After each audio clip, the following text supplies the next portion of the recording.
Hello YouTube, this is my first attempt at making a video for YouTube, and I just wanted to share what I did to my new Performance Model 3 and decided to get rid of some of the chrome and see how it looked.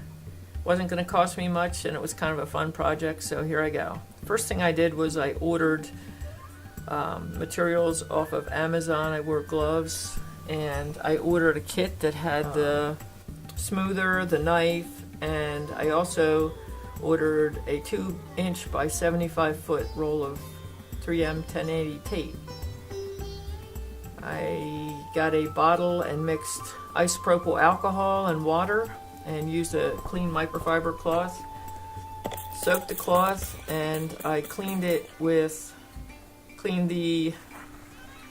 trim with the microfiber cloth, making sure I got off any residue or anything that was going to prevent the 1080 tape from sticking to the surface. So after I got it nice and clean, I measured out the amount of tape I thought I would need for each section. I started with the bottom section, which looked like the easiest section to do. I cut the tape, and before I applied I took the backing off the tape. I made sure my heat gun was ready, which I bought at Harbor Freight.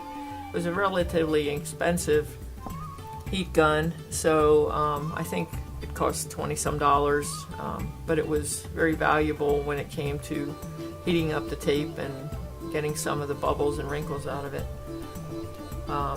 I applied the 3M Knifeless tape because I wasn't comfortable using an X-Acto knife on my brand new Model 3, and it seemed to work very well.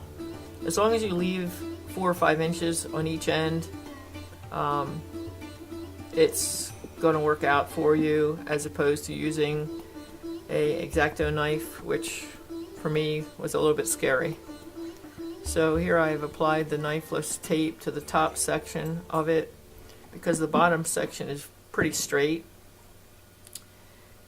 I just applied the tape over top of the knifeless tape and aligned it with the bottom section and smoothed it down as best as I could, getting out all the air bubbles and wrinkles. If there seemed to be a persistent air bubble, I just heated it up a little bit with a heat gun and worked out pretty well. So after I go through and smooth all of this down, all the way up to the mirror, the next step, so I took an X-Acto knife and cut the edge, the end of the tape into 2 pieces so I could tuck in and overlap the top over the bottom so it wouldn't be as visible. So the first thing I did was cut it at the ridge and folded the bottom section in and then the top section over top of it. Once that was done, I could trim it with the X-Acto blade to get a nice smooth edge.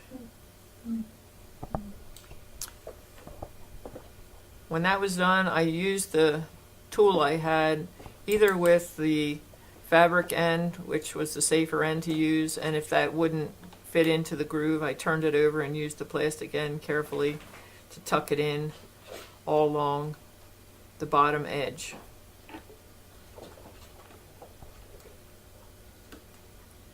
I was doing this inside the garage, so the light wasn't that great, and I think when I attempt the other side, I'm going to do it in the daylight so it's a little bit more visible.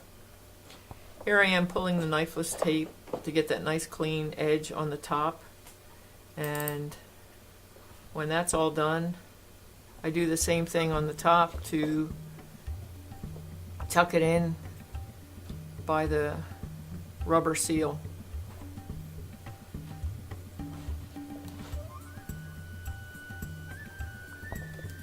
So here I am with the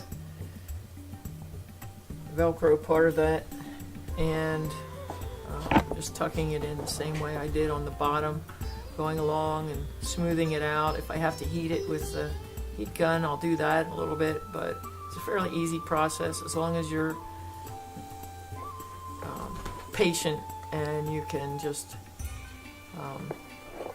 take your time. And really there's nothing to mess up unless you use an X-Acto knife and cut into your weather stripping or your paint. So this is all temporary and it can be removed if you mess up, so really no worries. So here it is after I've done the bottom couple sections, and I think it looks pretty darn good for a beginner. So now I've put the knifeless tape on the top section, which is not going to be quite as easy, and I'm doing the same process. I wiped it down with alcohol, put the knifeless tape on, then I applied the 3M vinyl satin black over that. Really there's nothing to mess up unless you use an X-Acto knife and cut into your weather stripping or your paint. So this is all temporary and it can be removed if you mess up, so really no worries. So here it is after I've done the bottom couple sections, and I think it looks pretty darn good for a beginner. So now I've put the knifeless tape on the top section, which is not going to be quite as easy, and I'm doing the same process. I wiped it down with alcohol, put the knifeless tape on, then I applied the 3M vinyl satin black over that. Once you've done that, you pull the knifeless tape in the same way and you tuck it in top and bottom. And again, you use the heat gun on the curved sections if you can't get a straight edge, and get it nice and smooth. But I think this looks pretty good. I decided to put the edge, the joint edge right there. So here's the final product. The part you're seeing now at the bottom back was the absolute hardest part to do because of the radical curve on it, but with a little patience and a heat gun and working it back and forth, you can get it. And here's the finished product. I think it looks pretty darn good for a beginner, I should say. Here's the end where I tucked it in, and the kit I am describing comes with a smaller tool that you can actually go in and tuck in little tiny areas, so it makes it easy to work with. The edges came out pretty nice, and I like it a lot better than the chrome. I wasn't sure I would like it, but I do like it now that I see it on the car. Here's what the edge looks like. I'm sure if I took it to a detail shop it might look a little bit better, but I'm pretty happy with it.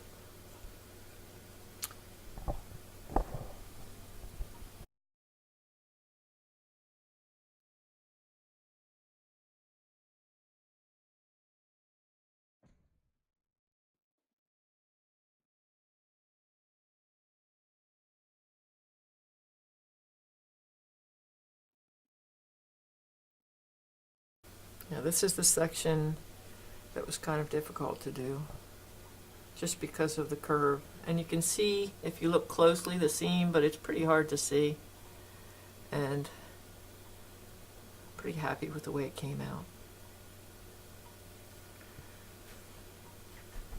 So there you have it. That's the chrome delete process, and the next thing I'm going to do is the mirror, which I'm sure will be hard. So after I did the chrome delete on one side, I thought might as well try the door handles, because I really don't like the stickers that stick on and you can only see the outside edge, but then the chrome kind of shows through. So it was a fairly easy process. I just put the tape on there and wrapped it around the same way I did with the chrome delete on the trim. And I think they came out pretty nice. Pretty happy with that. I noticed when I was going to do the back door, since I just got the car 3 or 4 days ago, the back door handle was inset about, quarter inch or so, and I decided I'm not going to do this until Tesla kind of fixes that adjustment on the door handle. So I let that go until I take it back to Tesla and they adjust the door handle to be flush like the rest of them are. So this is the process. You put tape over it and just cut it out the way you did the other and tuck it in. It's just basically clean, cut, and tuck. So that's the process. Here's the semi-finished product without the back door handle, and I'm liking the way it looks. So what I did when I first got the car, I got some satin white vinyl, and I wrapped the center console because I have the white seats. I know it's not for everyone, but I do like it. I did put a Tesla logo underneath of the white vinyl, and it does look pretty good in person. It's hard to see here, but you can kind of see it there. It's like an imprint of the Tesla logo. Pretty happy with the way that came out too. So there you have it, and if you have any comments or questions, let me know. Thanks.